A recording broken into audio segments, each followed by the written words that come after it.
Our lecture is about paint, and this is part two of the two-part lecture about paint. We will now discuss today the procedures or process in painting a wall.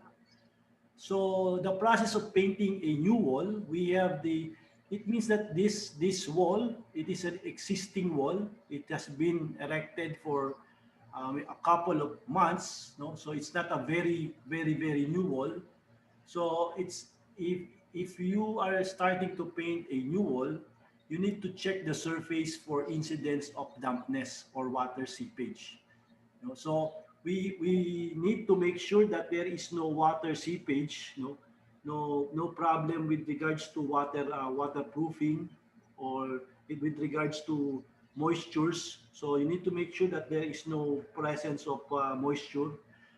Then if there is presence of moisture, you need to rectify the seepage problem. So you need to rectify the seepage, that you need to damp proof. This could mean repairing leaking pipes if there is leaking pipes, or cracks in the exterior wall, or maybe if there is what you call a damp proofing problem regarding to water that is present on below the grade. So another thing you will do is to uh, remove any loose plaster. Okay, so it means that if there is loose plaster in the wall, you need to take it out and replace it with a new plastering. So in order for you to determine if there is a loose plaster, you can knock on the wall, or tap the wall. If there is a hollow sound, it indicates that there is a loose plaster. Okay, so if you remove the loose plaster, you need to allow the new plaster, to mature for a period of 6 months. No? That is the time wherein the plaster will be, or the concrete is neutralized. But there is a shorter method in order to achieve in order to lessen the 6 month period. You can buy a concrete neutralizer. So what you do is you just uh, brush on the surface of the new plaster a concrete neutralizer. But before you brush the concrete neutralizer, you should you should be sure that the concrete has been cured. No, so you wait at least about 3 to 7 days before applying concrete neutralizer. So after you apply the concrete neutralizer, or after you have waited for 6 months, you need to use a sandpaper to uh, scrape, any dust, grease, or dirt, on the wall. So in case that there is loose plastering or loose cement on the wall, you need to dust it off, or scrape it off, or sand it off, so that the wall will be clean. Okay, so that's the method. After that, you seal the cracks or the imperfection with a sealant. Okay, if there is presence of large cracks or small cracks, or there is a hole on the wall or the plastering, you need to seal it out with a sealant or a putty. After that, you prepare the whole wall. The whole wall, you need to prepare the whole wall, because the previous stage you prepare the small parts of the wall. Now you prepare the whole wall by putting a wall putty. So you need to put putty on all over the wall that you are painting on, so that you have a smooth surface. So if you want to get a smooth surface, like a surface that is like as smooth as a paper, so you need to make sure that you put putty on the surface of the wall. Then after putting the putty on the surface of the wall, let it dry for about 1 day, or overnight. Then the following day, you sand it off, using a sandpaper. Okay, so make everything equal and balanced. You need to sand everything so that everything will be smooth. After that, after you sand it off, you put a primer. So you put white paint, no, as a primer, no, so that you will see what are possible imperfection, no, because after you put the primer, you can now see the imperfection of the wall because of the primer. Okay, because everything will be coated with the uniform color. So you can now see the dents, you can now see the parts that are uh, have small cracks, no? So you can see evenly. So after that, you can use, this one is an optional, you can use a base of chalk powder, mix it white enamel paint to make it more smoother.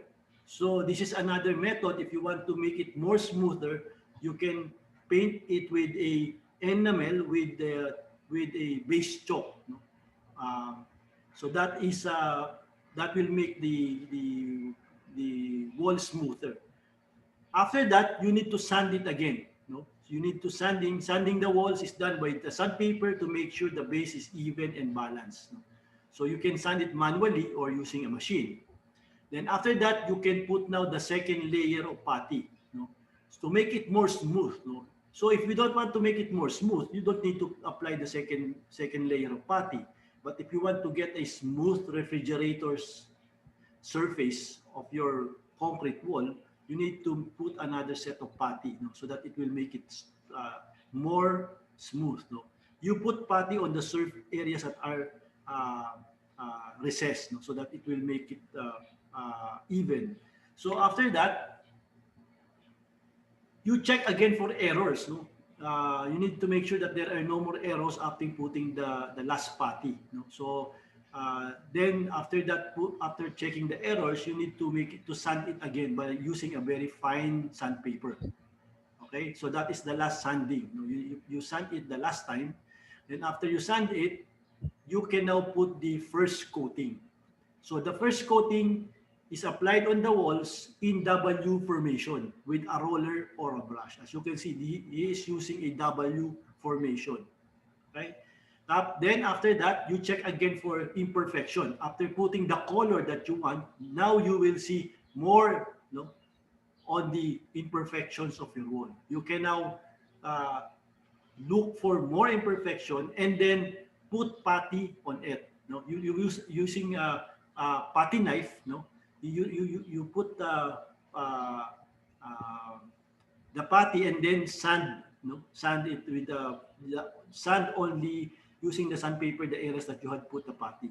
So after that, you put the second layer. No, using again the W pattern. And after putting the second layer, you now repair and examine any more imperfection of the wall, and then put the final coating. So as you can see, there are several ways, there are several stages on painting a wall. No?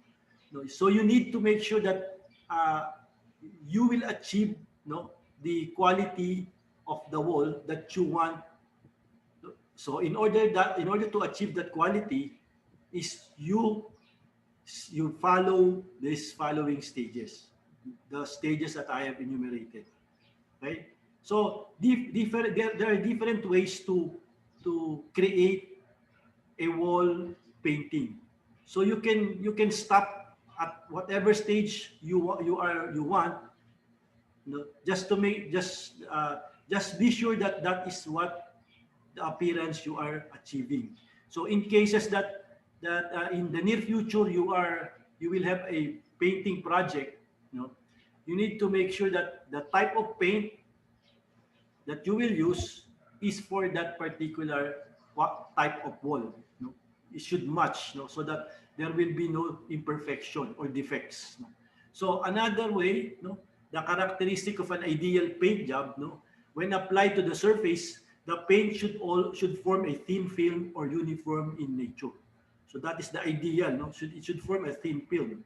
The color of the paint should withstand the adverse environmental condition for a long time. So it will depend on the pigments that you will use. It should be easily applicable with a brush or spraying devices. It should have an attractive and pleasuring appearance. So that is one thing. You need to make sure that the paint that you are using will be attractive. and the surface of the paint should not show cracks after drying. So there should not be cracks after drying. No? So the you will see cracks if the putty did not cure very well, no? Or the paint body is too thick, so it will create cracks. It should be elastic and must be able to withstand change in temperature. So one of the good characteristic of paint is because it's elastic. No? In cases that there is changes in temperature, it will just expand and then it contracts. No? So that is one of the good characteristic of paint. It should have ideal resistance to corrosion and protect the material over which it is used. No? And another, it should possess good spreading or covering power as to determine the cost. Okay, so if you select a good painting product, you will use lesser paint, than a product that is cheap and you will use more paint, because a product that is a good quality paint, you need only maybe about 2 coats, you will achieve the good what you call good color. If the product is not in high quality, maybe you need approximately 4 to 5 coats so to achieve the good colors. There should be good no roller or brush marks, after the painting is done. Paint must not allow molds and algae to grow on it and should not have joints visible in between. So we have different types of way how to paint on a wall or on a surface. No, you can use brush. No, you need to make sure that you select the proper brush for the proper paints and the proper technique that you will be using. So the brush the width of the brush should be in proportion with the area that you will be painting on, and the brush stroke, should be in relation with the brush type, because there are round brush, there are flat brush, there are pointed brush. So you need to make sure that the brush that you will use is for the particular part of the building or the wall. You can also use spraying as a method or a technique. So it is an alternative technique essential for cellulose paint. Simple spray equipment comprises of a motor, a fan, and giving a current of air delivered by a tube to a container and a spray gun. The gun has a nozzle from which the paint is forced in a spray when the trigger is pressed. So there is a trigger. This is the trigger. When you press the trigger, the paint will be sprayed on the wall. Okay? So air compressor is used in large equipment. Painting by spray is quicker for large areas. So this is more faster, and this is more economical because it uses less paint. Because this type of paint, that the paint is thinner, because it has a thinner paint, so it occupies more area. Okay? So what are the different types of paint defects? We have what you call blistering. So this is when the material, the preparation, the wall you didn't prepare the wall well, and you are using the wrong material. Fungus, is the result of humidity. Bitterness is the result of water presence in the air during painting. So this is usually what happens when you are painting with spray. Bleeding is caused by the chemical reaction of the material and the wall.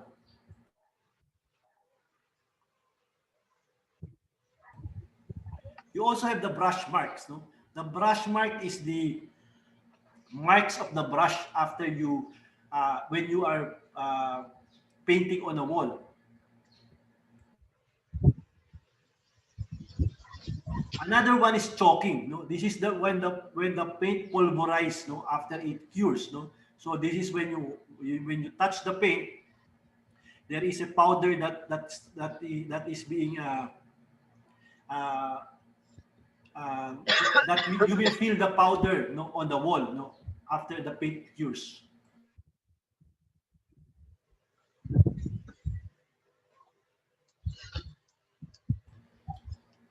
Okay.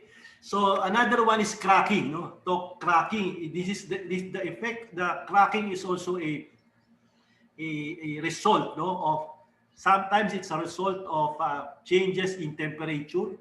Another one is when the base is not prepared properly. Another is the quality of paint. You did not use a good quality paint. Another one is the reaction of the paint to the surface of the wall. No, if there is acids or chemical that is present on the wall, it will create a cracking effect. Uh, Efflorescence is also is will be the result of humidity inside the wall or water presence of water on the other side of the wall. So this is the efflorescence. The flaking, this is a common reaction, no, if there is movement on the wall, no, if there is movement on the wall, vibration or anything, that there will be flaking on the wall. Sometimes it's also chemical reaction. Sometimes it's the paint that you use, it um, doesn't hold on the base material. Patchiness, this is the imperfection due to workmanship. Peeling, no, peeling is also an effect of water or humidity, and sometimes an effect of, it's also like cracking. Sagging is the body of paint, no, the paint that you are using is you did not uh, apply it evenly, so there is what you call droppings of paint that you can see on the after you have paint on the wall. Another is so this is the same one as the first slide. No? So these are the different definitions of the different defects of painting jobs. No? So I have the seizing, cracking, no?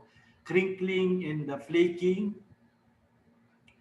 Causes of failure in painting. So what is the causes of failure in painting? Number one is the bad workmanship. If you don't have the right person to do the job, no, so you will have a bad workmanship, right? Another is the condition for the painting, no. So if the area is not conducive for this type of work, no, so that will also a failure of painting. Moisture, presence of moisture is a problem in painting. Salts and alkaline, so this is the presence of other chemicals on the wall. Unsuitable surfaces, no, if you did not prepare the surface well, so it will create a failure in painting. Wrong choice of paint, so if you did not select the right paint for your wall, no? So if you're using a enamel paint, make sure that what you are painting that can be you can use enamel on that type of wall or a type of material.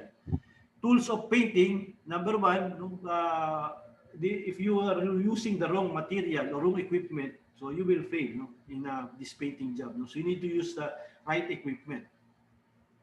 So these are the equipments that you use for painting. So you need a brush. No? You can use a brush.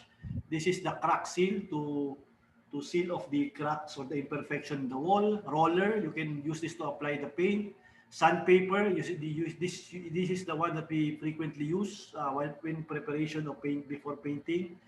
Thinner, solvent, turpentine oil, masking tape, no, to make sure that the areas that you don't want to get paint to be painted on will be masked out by passing masking tape. Glasses to protect your eyes. Ladder in order to reach high places, high parts of the wall. Cling wrap, no, so this is another material to protect your furnitures while painting. Wall putty, so this is a material that you can use to even the whole wall. Spray gun, compressor, and water is also a thinning agent. Tray, this is where you put the paint and then you roll the brush here. So this is the roller brush tray. Primer, okay, for wood. Chalk powder, this is one that you can mix with enamel paint or latex paint, the chalk powder. Plaster of Paris, this is also a putty compound. Cleaner, so this is the material that you use to clean the wall before in order to prepare it for painting.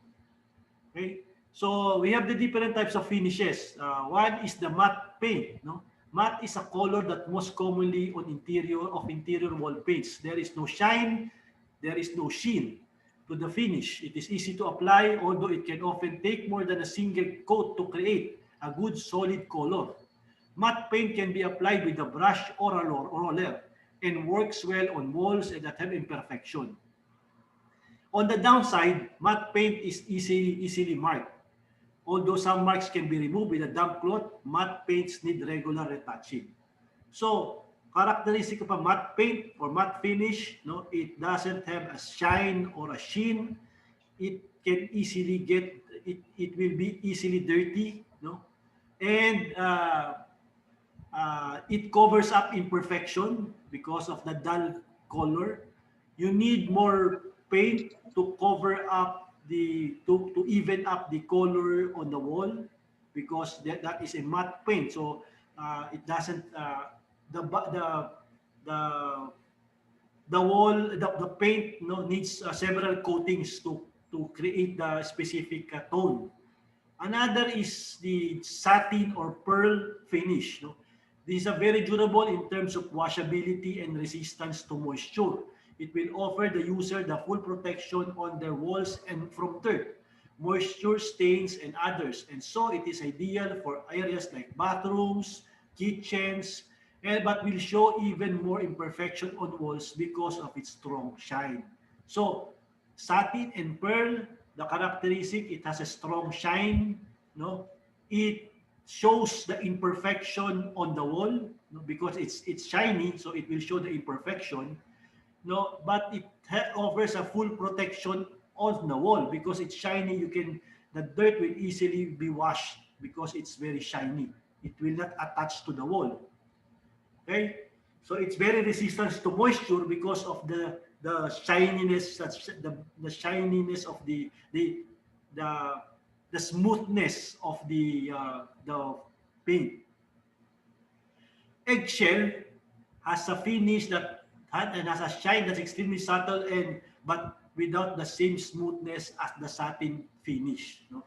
So this eggshell has also a shiny finish, but it is not that smooth. No? Thus, it doesn't highlight imperfection quite as much, making it much more suitable as an interior wall paint.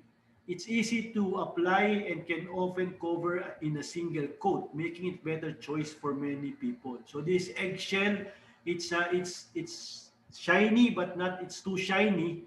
No, it's not shiny as the satin finish, but it doesn't highlight the imperfection. So it covers the imperfection of the wall. So that is why this type of paint is the one that is commonly used in the interiors of residences or buildings. The semi-gloss is another common interior paint, although it is more commonly used on trim rather than the walls. It offers a hard finish, is suitable to heavy use, and it's very easy to clean with just soap and water because this is semi-gloss. Okay, the shine produces is less than full gloss, so it's not as glossy as the full gloss or the gloss paint, but it's usually easy to achieve with a good covering with just a single coat. The gloss paint is very different from a matte paint. No, gloss paint is the most common interior wall paint. It's one that you can use on most walls, although some people use it sparingly on these surfaces and prefer to use it on woodwork because of its high shine. No? So if you don't want to achieve a shiny wall, if you know that your wall has imperfection, do not use a gloss paint. Okay? So gloss paint shows up all the imperfection on the wall, and achieving an even coverage on the wall will often need more than a single coat of paint. Now we have also the textured paint. No? This is another type of paint. No? These are used to to decide visual effects on the wall by the use of brushes, rollers, putty knife, trowels, and other application. A variety of patterns can be created. Other paints can be applied on the texture to create the desired effects. Sometimes textures paint are tinted prior to application. giving the desired color. Texture paints also have in covering, undulation, and leveling surfaces. So this textured paint, no, it's a technique, it's a technique, or sometimes it's the paint itself. No, nowadays there are brushes, there are rollers that produces texture, and there are also paint for that particular type of roller or brush. This paint, this textured finish will cover the imperfection of the wall, or it will create another aesthetic effect on the interior. Okay?